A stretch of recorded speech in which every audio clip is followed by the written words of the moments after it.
Hey man, let's stop and give a round of applause for Vinland Saga because this anime is just getting better and better and better and better.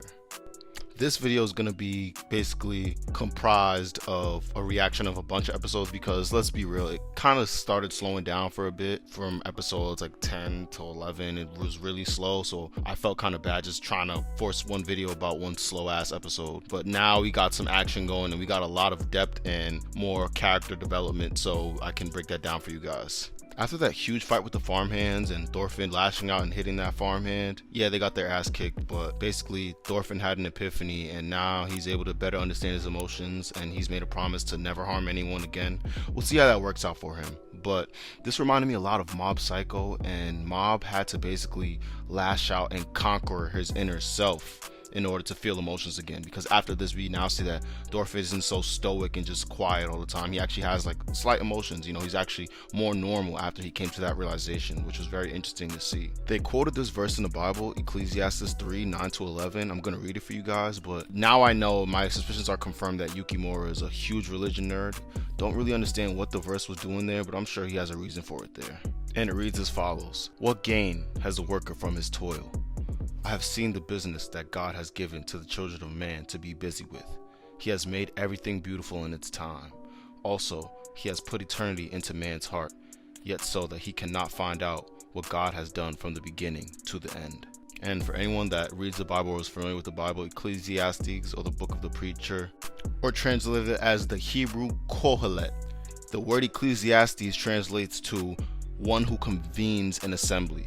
And basically this one who's a convener in the assembly, no one actually knows who wrote Ecclesiastes. Many think it was David, some think it was Solomon, but basically he's convening this assembly about the meaning of life and the purpose of life. This is why the verses in the Bible are so cryptic and hard to understand, but it's because that's the way life is, One last thing that I had to point out about episode 10 was I was loving Canute's character foil. Like, he's become very menacing and not much like the Canute that we were introduced to in the beginning of season 1. It's very crazy, and this is almost kind of interesting. I like to say this about fathers, that they're always kind of right, but King Sweyn was right about Canute and the crown, that it was going to basically have power over him and it was going to change him from the inside out. Canute thought himself better than, I guess, his own father, in the sense that his self-righteousness and I guess his religion and love of God would be able to withstand the hatred and the anger and the evil that is the crown and royalty and power. Speaking of great characters, Leif Erikson is a great character, real guy in real life, but I love how they portrayed his character in this anime. He's such a great father figure and family friend for looking for Thorfinn for so long up until his old age, and I'm so excited for when they finally get reunited. It's taken forever, but they finally will be reunited. I'm loving how Destiny is slowly bringing Canute and Thorfinn back together, and I know it's going to be a huge clash whenever they meet back up, because it's kind of like they switched ideologies in a sense. Hopefully as a viewer we get to understand the time gap that happened between Escalad's death and the beginning of the slave saga.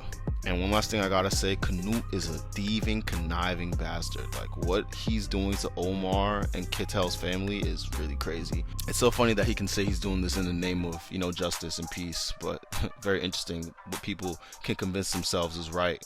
Okay, so by episode 12, it took my dumbass 2 seasons and 12 episodes in to finally understand that the studio that was making Attack on Titan is a studio that's actually making Vinland Saga as well. And I was like, this makes too much sense, because literally, like, even the gore and the blood scenes, like when they like darken out something when someone gets killed, like it's kind of, that's an Attack on Titan thing. I didn't even realize it at the time, but yeah, it's the same studio. So shout out Mappa Studios and WIT Studios once again. Let's go back to these contrasts on religion and ideology.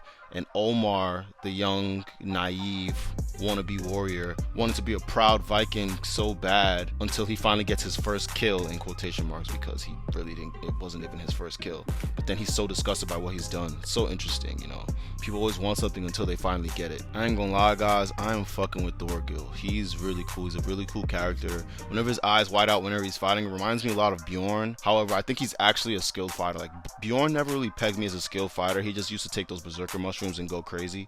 Like, I feel like it's kind of like someone that relies on, drugs or alcohol to have confidence, like, around people, or when in reality they're really nothing without it and they can't do without it. Like, I don't think Bjorn was much of a real fighter without those berserker mushrooms. I also really like Thorgil because he's a very perceptive character. Like, he's not just all brawn. Like, there's definitely some brains there.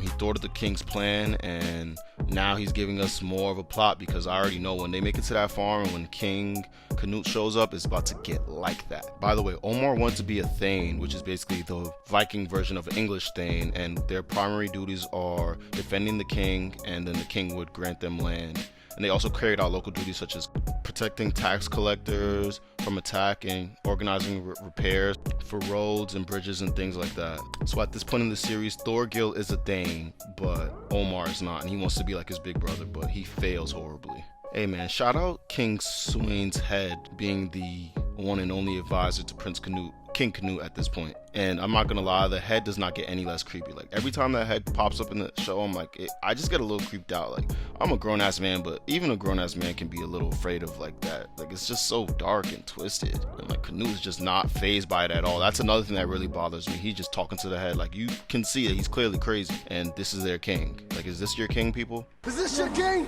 So to shorten it up, basically Kato's family escapes on Leif's boat, and as they're on the boat, it's good to see Omar finally seeing the blunder of his ways and finally understanding that life is not a game. Like, this is not a simulation. I mean, obviously in olden times, it was a lot easier to understand that. And I think that's what Vinland Saga's biggest motifs and themes are. Like, life is not a game. Like, life is so precious. And maybe that's what the Ecclesiastes quote was about. Like, just understanding life, that it's so precious and just don't take anything for granted. Like, Omar just thought all this stuff was a game. A little teenager. He was basically like 20 years old, and he just wanted to be a warrior, not really understanding the implications and the gravity of being a warrior and what that all meant. So now he has a lot to think about. I'm sure this will change his character a lot, and we'll see a good character forward out of him very soon. Another concept is fate, and we understand that fate is bringing war right back to Thorfinn's doorstep, and I want to see how he reacts to that, because he already made a promise that he's not going to hurt anyone. So what is he going to do when his back is against the wall? And the third concept is justice, because Canute believes somehow strangely that his actions are still just, but I feel like deep down he knows deep down that he's evil now and the crown is taken over. But let's keep letting him believe in his little facade of fairy tale of he's doing the right thing. So at this point, we're in episode 13, and I gotta say they stepped it up for the opener. I'm like, this is an anime opener worthy of Vinland Saga, because I'm not gonna lie, I don't really remember season 1 openers, but the first season 2 opener was not doing it. I was like, this is weird. It's a little weird. They tried, but this anime opener for episode 13, everyone go watch that. Like, it's definitely fire. It does its thing, and now we know that the show is heating up for sure. As I'm watching the opener, I just had to think back to the title of Vinland Saga and the actual reason for why it was named Vinland Saga. And then I remembered Thor is having this dream of reaching this mystical land where no one has to ever be a slave and there's no violence and the food is abundant and the grass is abundant and it's never cold. And this is Vinland. And this is basically the goal of the show, to make it to Vinland. And I don't know, as I'm watching it, I realized that what Vinland Saga was probably wasn't a physical place. It was probably more of something that you have to find within, because as we see with everything that's going on, I don't think that's the point of finding an actual physical place to, get away from all these problems. I think you need to be able to find that freeness within. Now, this is a little funny, but don't be mad, guys, but I just thought it a bit funny that Einar still wants to help Arnheid, I hope I'm saying that right, get her freedom from the master, even though she's basically the master's mistress. Like, you know what he be doing with her. You know what mistress means, y'all. But that's like, it's a little funny, but I guess times were different back then. Like, he was a slave too. It doesn't matter. He can take someone's sloppy seconds or thirds. As we get to the end of the video, we'll see why and what I mean by sloppy thirds. Old Man's Circle really highlights the tragedy of old age, which is destined for all of us. And it's really interesting to understand that Father Time can't be beat no matter how hard you try. It's very enlightening, very humbling as well. We see an Old Man's Circle so helpless, almost like a child, and it's almost like kind of funny the way he acts, all stubborn and stuff, not trying to eat. And I just love boring scenes like that. Like, they're made so lively and beautiful in Vinland Saga. It's a fresh break from all the blood and gore, and the violence as well. Another minute detail that I really enjoy about Vinland Saga is Ketel's guard force with all their nicknames. I'm really wondering how they got them. I'm wondering if they're code names just given out, or if they're nicknames earned through battle, or if they're actual personality nicknames like Lizard, Snake, Fox. I'm just wondering how they got those names. If you know, let me know in the comments. They really put a lot of emotion into episode 13, and I love how it's almost like a pendulum. Like sometimes it'll be really low, episodes go really slow, and then 13 is like you can tell they're building up a lot for what's coming next. Thorfinn receiving the gospel as a slave through the window is just very rich. It's a very rich scene because that's in real life, that's how things are. You know, people usually want something more when they can't have it, you know, because obviously the gospel wasn't meant for him. It was meant to be read to old man Spherical, but Snake is just reading it and Thorfinn is just doing his due diligence to grasp and get as much as he can, because as someone that just grew up in violence and hatred and war, he wants something different, something better, and I think he's starting to see that Christianity is something for that. It's funny because Einar, who's actually raised Christian, doesn't really view it the same way. He doesn't give it that much importance, but Thorfinn, someone that never had it, really wants it all the much more. It's kind of a lot like what we see in real life with a lot of people that were, you know, just degenerates their whole life, or just known for doing bad things, maybe criminals, convicts, but then they find God and they're the most pious and God-fearing people that we ever know. Spherical probably just treats it as like story time because like he's like a little kid, you know, old people like grown babies, but I think he's more on the north side because he, like he said, he wants to die in the field rather than die in bed. And he also said a lot of proud Viking quotes when we first got introduced to him, so I think he's not too big on the religion thing, but you know, he's old, he'll hear it. Whereas Thorfinn really is taking it seriously and really trying to make a change, and I really love that for him. Now, you know I'm a sucker for all these Bible verses, so I'm gonna read it for you, but I just gotta say, it feels like I'm in seminary school with all the Bible research I've been doing lately, but hey, I'm here for it. But the verse goes as this: "You have heard that it was said, love your neighbor and hate your enemy. But I tell you, love your enemies and pray for those who persecute you, that you may be children of your Father in heaven. He causes his sun to rise on the evil and the good, and sends rain on the righteous and the unrighteous. But if you love those who love you, what reward will you get? Are not even the tax collectors doing that? And if you greet only your own people, what are you doing more than others? Do not even pagans do that? Be perfect, therefore, as your heavenly Father is perfect." And you can tell Snake is not feeling that because he's like, yo, this is too much. They're asking for too much. I thought Snake was a Christian, but then apparently he just wants to sell the book. He wants to sell the Bible, which is, you know, pretty trivial. But I'm wondering where he learned how to read, but it's pretty interesting, you know, and all this character development.